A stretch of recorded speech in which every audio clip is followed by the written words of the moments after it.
मारवाड़, झारखंड का रुपेश कुमार पांडे, दिल्ली में हीरालाल, केरल में शरद चंद्रन और कर्नाटक में दिलीप और हर्षा।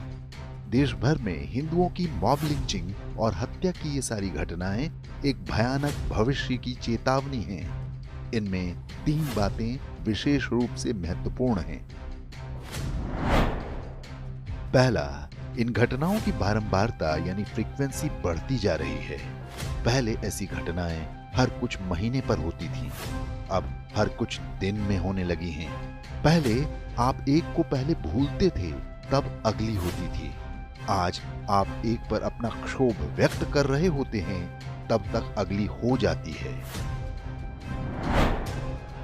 अभी हमलों की संख्या बढ़ रही है, कल को आकार भी बढ़ेगा।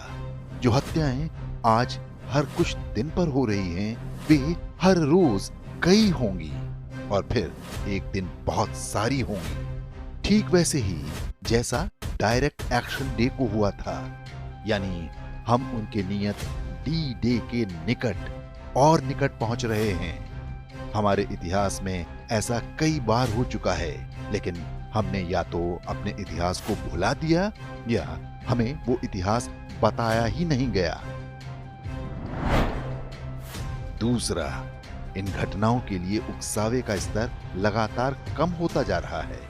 इसके लिए किसी को कमलेश तिवारी की तरह नेशनल नेटवर्क पर कुछ बोलना जरूरी नहीं रह गया।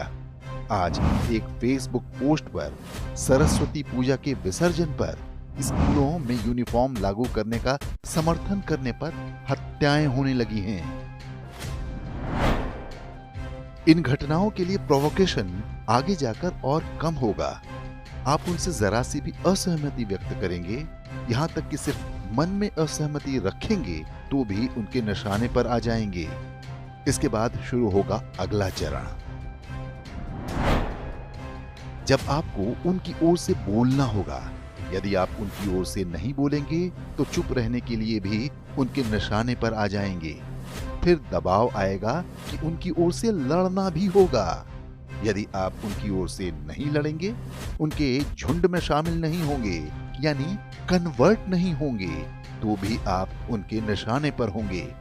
आप जिस लड़ाई से बचना चाहते हैं, वो आपके घर के दरवाजे तक पहुंच चुकी है। ये वो लड़ाई है जो आपको लड़नी ही है। यदि इधर से न लड़े, तो आप या आपके बच्चे उधर से लड़ेंगे। तीसरी और सबसे महत्वपूर्ण बात ये कि अब ये घटनाएं कभी कभार हो जाने वाली रैंडम नहीं रह गई हैं। अब ये बहुत फोकस्ड हो गई हैं। पूरी योजना के साथ हिट लिस्ट बनाकर टारगेटेड किलिंग हो रही हैं।